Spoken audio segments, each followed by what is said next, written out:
Bienvenue chez Reset Your Mind. C'est un nouvel épisode estival. Ça y est, le temps des vacances est enfin là. Et pour beaucoup d'entre nous, il arrive plus que juste à temps.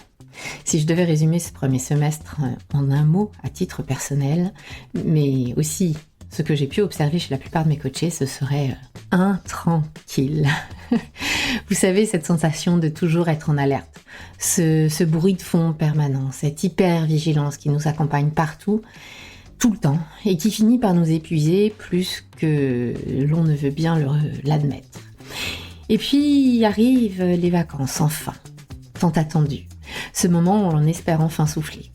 Mais où souvent, on continue à vouloir optimiser, rentabiliser, profiter de chaque minute. Comme si ralentir, chiller ou être simplement là, à profiter, était devenu un luxe avec une énorme arrière-pointe de culpabilité. Je me trompe ? Alors cet été, moi j'avais envie de vous proposer quelque chose de différent pour vous aider à déconnecter. Des épisodes moins opérationnels que d'habitude, moins comment faire et davantage comment réfléchir autrement.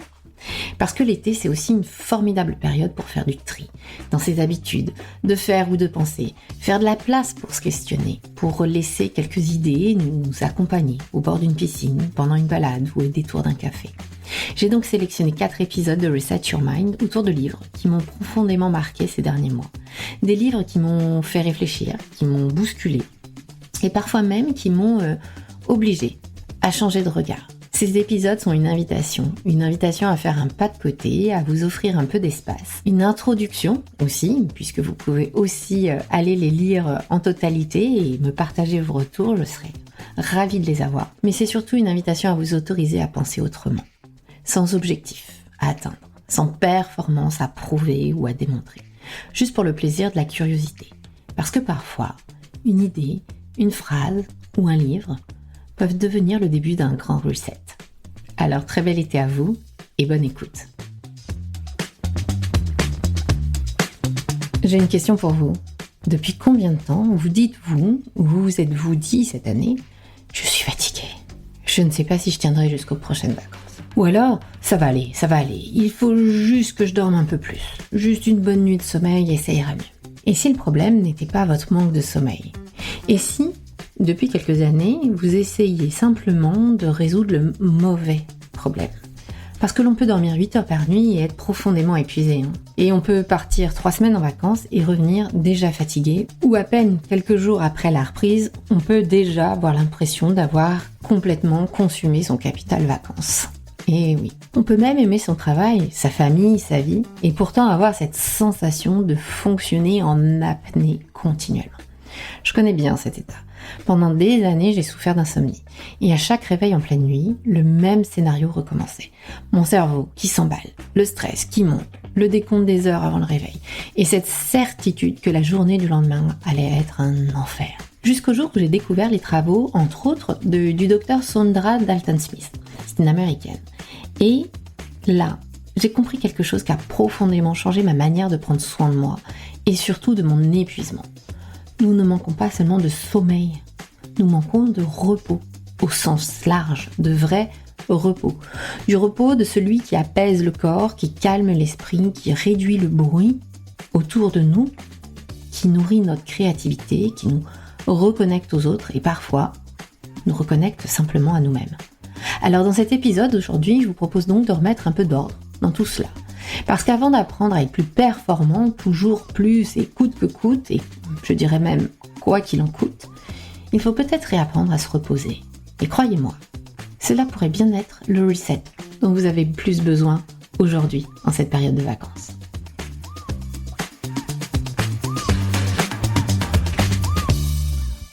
Parfois, on se sent tellement à bout, tellement au bout du rouleau, qu'il nous semble impossible de sortir de notre lit. Que l'on a besoin d'un 3e café en arrivant au bureau pour pouvoir démarrer sa journée. Le cerveau qui tourne toujours à 1000 à l'heure, même à 3 heures du matin. Vous êtes irritable facilement, que ce soit au bureau ou à la maison, des oublis, des pertes de mémoire. Et sans oublier cette impression perpétuelle d'être dépassé, surchargé, avec toujours plus à faire. et chaque matin, vous vous levez pour recommencer car il faut tenir. Tenir la journée, tenir la matinée déjà, tenir jusqu'au prochain week-end ou aux prochaines vacances.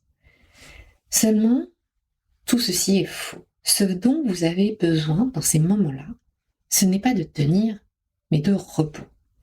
Et le repos, ce n'est pas forcément du sommeil. Lorsque j'ai lu les travaux de Saundra Dalton Smith pour la première fois, j'ai pris une claque. Honnêtement, ça a révolutionné mon regard sur le sommeil. J'étais personnellement aux prises d'insomnie régulière, parfois plusieurs fois dans la semaine. Elle m'épuisait littéralement. Et chaque fois que je me réveillais ou que je ne parvenais pas à me rendormir, je me souviens encore de ce stress, cette angoisse qui montait et m'envahissait. J'avais immédiatement des pensées qui s'imposaient à moi du type je ne vais pas avoir mon quota d'heures. Je vais être molle toute la journée demain. Je vais avoir le cerveau en compote. Oh non, il ne me reste que 3 heures avant que le réveil sonne. Il ne me reste plus que 2 heures, etc., etc. C'était horrible pour moi.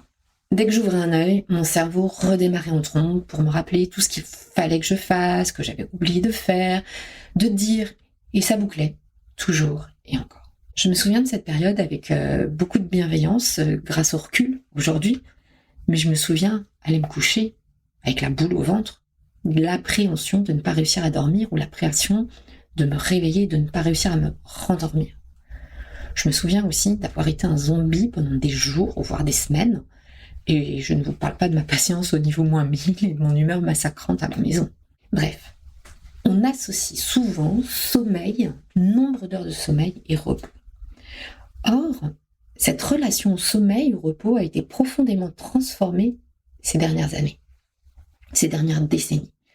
Dans notre société où nous sommes sursollicités de toutes parts, où nous voulons remplir au maximum nos journées pour les rendre plus héroïstes, plus rentables possibles, où nous héritons aussi de l'ère post-industrielle, où nous sommes accessoirement mis en concurrence avec des machines depuis maintenant des siècles, des robots, voire des intelligences artificielles, nous avons oublié que nous n'étions pas des machines, justement.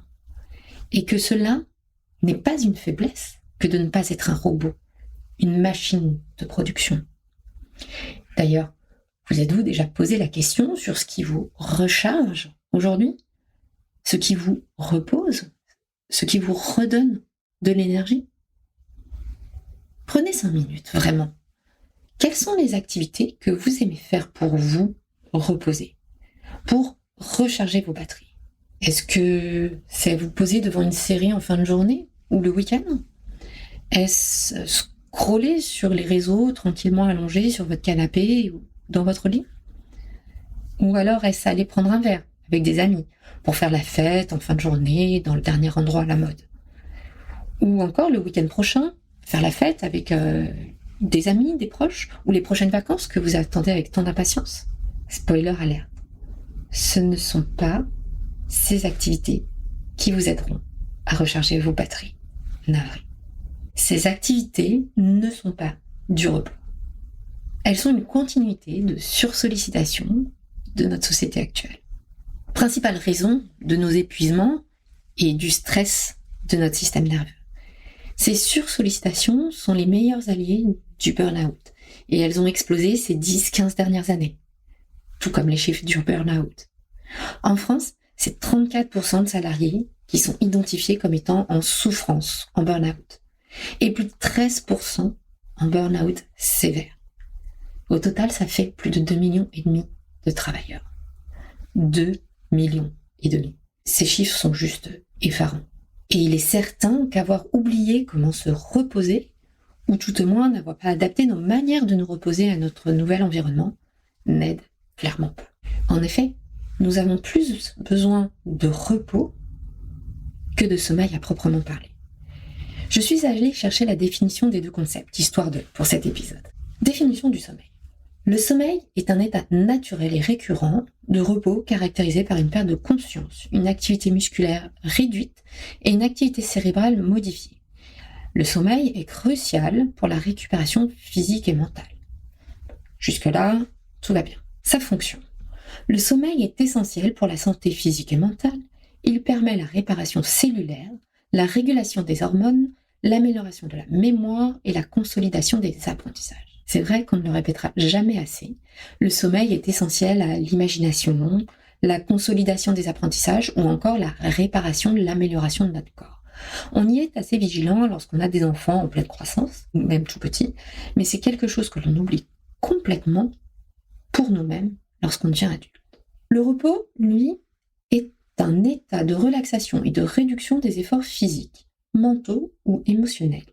Il inclut une variété d'activités ou d'inactions qui permettent de récupérer l'énergie, de se détendre et de recharger ses batteries. Le repos peut donc inclure des siestes, de la méditation, de la lecture, de l'écoute de musique apaisante, passer du temps dans la nature ou tout simplement ne rien faire. En résumé, le repos est un concept plus large. C'est là où nous nous sommes fourvoyés, je pense, où nous nous sommes trompés de voie, en pensant que seul le sommeil était le garant de notre repos. En perdant de vue l'accroissement des sollicitations de notre société moderne et ne les régulant pas par du repos compensateur. C'est là que le docteur Sodra Dalton Smith, auteur du livre Sacred Rest, Recover Your Life, Renew Your Energy and Restore Your Sanity, remet les pendules à l'heure et redéfinit l'importance du repos dans toute sa palette. Pour elle, il y a 7 types de repos nécessaires pour se sentir véritablement restauré, véritablement reposé. Le premier, c'est le repos physique, qui permet justement d'apaiser le corps et comprend le sommeil, dont nous venons de parler, et des activités de repos plus actifs qui permettent au corps de récupérer, comme le yoga, le pilate, les massages ou encore des étirements. Le deuxième, c'est le repos mental. Il permet de calmer l'esprit et de se libérer des pensées incessantes. Le troisième, c'est le repos sensoriel, qui consiste, lui, à réduire les stimulations sensorielles, telles que de la lumière vive, des écrans et le bruit, le brouhaha qui nous entoure. Le quatrième, c'est le repos créatif, qui offre l'espace pour nourrir notre inspiration et notre capacité à innover. Le cinquième type de repos qu'elle définit, c'est le repos émotionnel.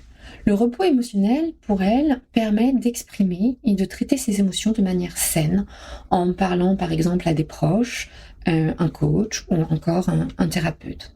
Comment processer ses émotions, justement. Le sixième type de repos est le repos social. Et ce repos social implique des interactions positives avec des personnes qui soutiennent et énergisent, et d'éviter des relations plus énergivores. Et enfin, le dernier, elle le définit comme le repos spirituel. C'est une recherche de sens, un but un peu plus profond, souvent par des engagements au sein de sa communauté, des associations, des pratiques de foi ou encore de méditation. Dalton Smith souligne que pour être pleinement reposé, il est essentiel d'équilibrer ces différents types de repos en fonction des besoins de chacun et de chacune. Mais en aucun cas, qu'un seul de ces repos n'est suffisant pour conserver un équilibre. Donc, le repos que nous avons beaucoup associé au sommeil, uniquement celui-ci n'est pas suffisant. Alors, qu'en pensez-vous ? À quand remonte la dernière fois où vous êtes autorisé une sieste ? Vous êtes autorisé à complètement déconnecter de la technologie sous quelque forme que ce soit, et quelle que soit la durée, ça peut être quelques minutes. À quand remonte la dernière fois où vous vous êtes autorisé à ne rien faire, rêvasser ou dessiner, juste pour le plaisir de dessiner ? Et au-delà de quand pour la dernière fois, à quelle fréquence vous autorisez-vous à le faire ? Vous l'aurez compris, pour beaucoup d'entre nous, nous avons oublié que nous évoluons dans un écosystème exigeant et bruyant, que nous y sommes exposés jour après jour et qu'il ne suffit pas de partir en vacances 1 ou 2 fois par an pour compenser toutes ces sollicitations. Qu'il ne suffit pas de tenir en apnée toute la semaine attendant impatiemment le week-end. D'autant plus que celui-ci est souvent tout aussi épuisant que la semaine. Avez-vous l'occasion d'aller dans des conférences, dans des salons ? Ces moments-là, comment est-ce que vous vous sentez à la fin de la journée, après avoir passé une journée entière, des heures entières, entouré de monde, de bruit, de sollicitations ? Ces journées-là sont des exemples parfaits de ce que vous subissez au quotidien, mais que vous avez intériorisé comme étant de la normalité. Personnellement, quand je sors d'une conférence, d'une convention comme ça où j'ai passé une journée entière, je suis lessivée. Parce que tous nos sens, notre être a été constamment sur le qui-vive, constamment en réponse aux demandes qui nous entourent. Alors, je vous partage ici les conseils du docteur Sodra Dalton-Smith que j'ai pour beaucoup testé aussi. Et je vous encourage à y piocher, comme dans une boîte de chocolat, et voir lequel vous convient le mieux. Testez l'un, puis testez l'autre, savourez-le, et passez au suivant, jusqu'à trouver une petite combinaison qui vous convienne à vous. Pour le premier type de repos, donc apaiser le corps, le sommeil est bien évidemment, encore une fois, indispensable. Mais le repos actif, comme le yoga, le pilate, les étirements, peuvent être tout aussi ressourçants. Est-il si nécessaire de vous recommander aussi de bannir les écrans au-delà de 22 heures ? Je pense que ce conseil, tout le monde l'a déjà entendu. Si vous ne l'avez pas testé, testez-le. Vous verrez, cela ne pourra que vous aider à trouver le sommeil. Vous pouvez aussi méditer, faire du yoga encore une fois, lire, écouter un podcast, un livre audio ou de la musique avant de dormir. Apaiser votre système nerveux, l'accompagner et ritualiser ce moment peut être très facilitateur pour accéder au sommeil et surtout un bien meilleur accompagnement que scroller sur Insta, Facebook ou X, enfin peu importe. Pour le deuxième type de repos, apaiser l'esprit, vous pouvez tenter de faire une pause dans la journée à travers un flot de pensée pour décharger tout ce qui se passe à l'intérieur de vous par écrit. Cela vous permettra de prendre du recul plus facilement et de décharger tout cela ailleurs que dans votre cerveau et d'alimenter cette roue qui tourne à n'en plus finir. Accordez-vous des pauses dans la journée. Prendre quelques profondes inspirations, entre deux réunions, entre deux rendez-vous. Méditez quelques minutes, seul, tranquille, au calme. Des pauses aussi sous forme de marche à l'extérieur, rêvasser en regardant par la fenêtre quelques minutes. Encore une fois, quelques minutes peuvent suffire à faire un reset. Pour le repos sensoriel, c'est certainement celui que j'ai eu le plus de plaisir à redécouvrir. Celui dont la puissance a pour moi été la plus réparatrice, la plus apaisante. Je ne m'étais pas rendu compte à quel point mon environnement bruyant, hyperactif me fatiguait et épuisait dans mes réserves. Donc la meilleure option ici, c'est de vous isoler. Encore une fois, quelques minutes suffisent. Sans musique, sans bruit, sans technologie autour de vous, loin de votre smartphone par exemple. Fermez les yeux et respirez, tout simplement. Observez ce qui se passe en vous et si des pensées viennent à vous, laissez-les couler et revenez juste à votre respiration, les yeux fermés, à observer votre intérieur. Le repos suivant, c'est le repos créatif. Alors, comment faire appel à lui pour le stimuler ? Eh bien, le repos créatif, c'est faire appel à qui nous sommes et qui nous avons eu tendance, en vieillissant, à enfouir un peu plus profondément. C'est renouer avec votre créativité, votre imagination. Prenez le temps, de nouveau, d'observer le monde avec des yeux d'enfant. De vous émerveiller. Si, je vous assure, ils ne sont pas si loin que ça. Observez la nature autour de vous, le coucher de soleil, l'architecture dans la rue, ce qu'il y a de beau autour de vous. Créez-vous un espace de travail qui vous ressemble, qui vous inspire, qui vous donne envie. Ce n'est pas en restant dans un environnement blanc, impersonnel et standardisé que vous serez le plus inspiré et le plus apaisé. On a beaucoup négligé le repos créatif, alors que c'est vraiment quelque chose qui va vous donner une énergie, une envie primordiale. Enfin, sur les 3 derniers, il y a le repos émotionnel. Le repos émotionnel, c'est vraiment le principe de base, c'est exit le people pleasant et la vie des autres. Ici, il s'agit de se mettre au cœur de vos préoccupations, de dire non à un dîner, faire ce que l'on a envie de faire pour soi. Le repos émotionnel, c'est processer, apprendre à processer ses émotions, ou en tout cas tenter de les processer, de processer son état d'esprit, son mood du jour, par un partage avec des proches, un coach ou encore un thérapeute. Le repos émotionnel, c'est prendre soin de vous. Les émotions, on en a tous. La seule manière de les gérer n'est pas de les ignorer ou de les enfouir, au contraire. Le repos social, donc, qui est l'avant-dernier repos cartographié par Sandra Dalton-Smith, c'est privilégier les relations positives, inspirantes, qui vous sont bénéfiques. Et, bien évidemment, limiter celles qui vous épuisent, qui drainent votre énergie. Moi, je les appelle souvent des relations énergivores. Eh bien, acceptez de les limiter et de les avoir à petite dose pour vous privilégier, pour privilégier ces relations beaucoup plus inspirantes et beaucoup plus bénéfiques.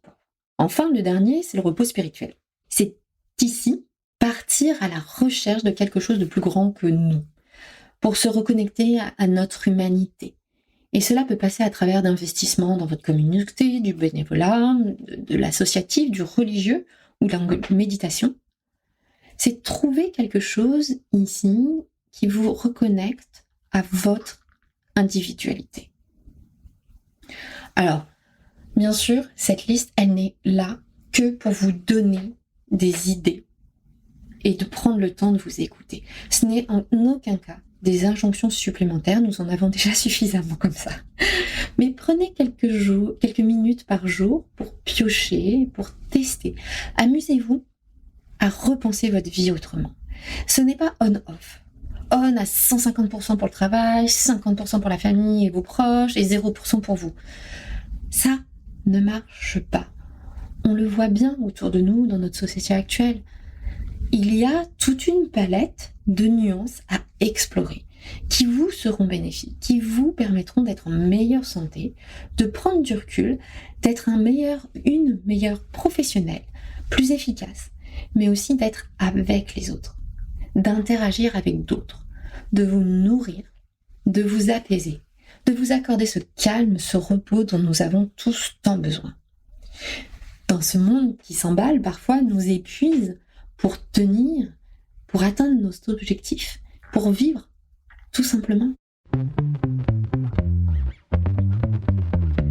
Pour résumer en quelques mots cet épisode, le sommeil n'est pas la seule façon de vous reposer. J'espère que les insomniaques qui écoutent déculpabiliseront, déstresseront lors de leur prochain réveil inopiné. Vous pourrez trouver d'autres manières de vous reposer et prendre soin de vous dans la journée, même si votre quota idéal d'heures de sommeil n'est pas atteint. Le repos, quelle que soit sa forme, est sous-coté depuis plusieurs décennies et je trouve cela vraiment, chaque jour en tout cas, je trouve que c'est d'autant plus dommage car cela nous amène à la situation que nous connaissons aujourd'hui de stress ambiant, d'angoisse et de pessimisme généralisé.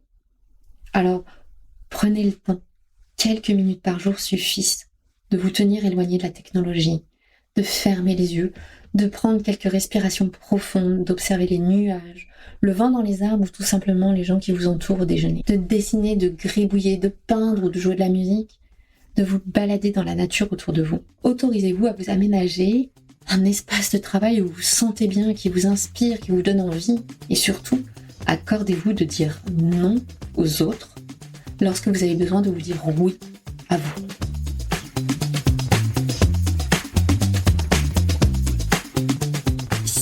Alors, est-ce que cet épisode a résonné pour vous aujourd'hui ? Si c'est le cas, notez-le, commentez-le ou même mieux, partagez-le à quelqu'un qui en a besoin. Parfois, ce simple geste peut tout changer. Et je vous dis à la semaine prochaine pour un nouvel épisode estival. Et si vous souhaitez tester le coaching, je vous prépare énormément de choses à la rentrée.